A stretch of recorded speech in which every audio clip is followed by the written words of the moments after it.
Venus just moved into Gemini, and if you've been waiting for your love life to actually get interesting, your wait is over. So here's the setup. Venus, the planet that governs your love life, your attraction, your desire, entered Gemini on April 24th. It's staying there until May 18th, when it moves into Cancer. That's about 3.5 weeks of completely different romantic energy. If April felt heavy or stagnant in your relationships, that chapter is done. Gemini energy is quick, light, and curious. It wants to talk. It wants variety. And it absolutely does not want to be bored. And here's the thing, this isn't happening in a vacuum. April 25th, Uranus also moved into Gemini for a 7-year stay.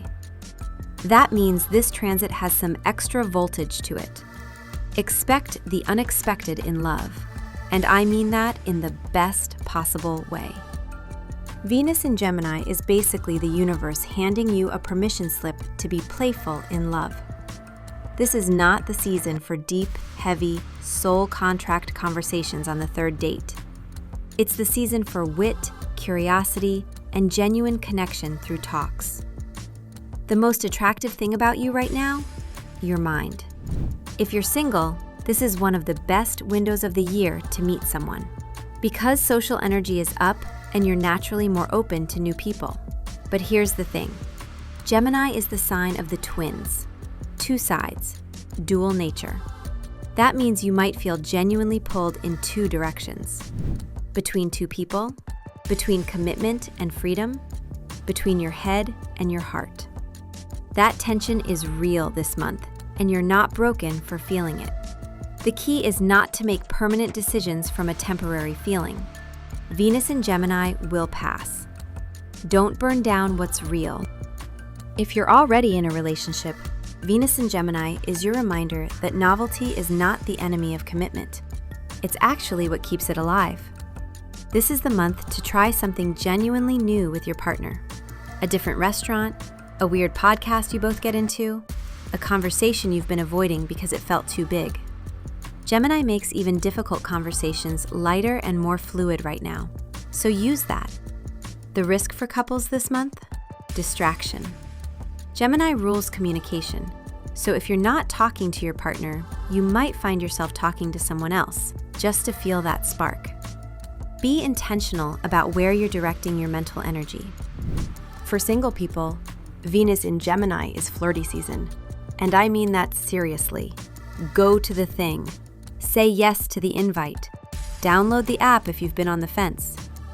The connections made during this transit tend to start fast and feel electric. Lots of texting, lots of mental stimulation. Just go in knowing that Gemini energy can feel more intense in the beginning than it actually is in the long run. That person who's texting you every hour isn't necessarily your forever person. They might just be a Gemini season person, and that's still valid. Not every connection has to be permanent. Some are just meant to remind you what it feels like to be excited. Now let's talk about the shadow side. Gemini's weakness is inconsistency.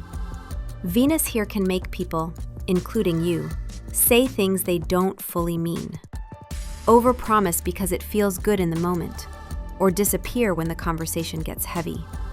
If you're noticing someone is all talk and little action this month, trust that observation. And check yourself too. Are you being consistent? Are you saying what you actually mean, or just what sounds good? Here's your takeaway for Venus in Gemini this May. Stay curious. Stay light. Stay honest. Use this energy to open doors to new people, new conversations, new sides of your existing relationship. But don't let Gemini's restlessness convince you to walk away from something real just because something shiny appeared. Real love can be exciting too. It just takes a different kind of courage to see it. And before you go, drop your answer in the comments. Are you using this Venus and Gemini energy to open up, or to slow down and get clear on what you actually want?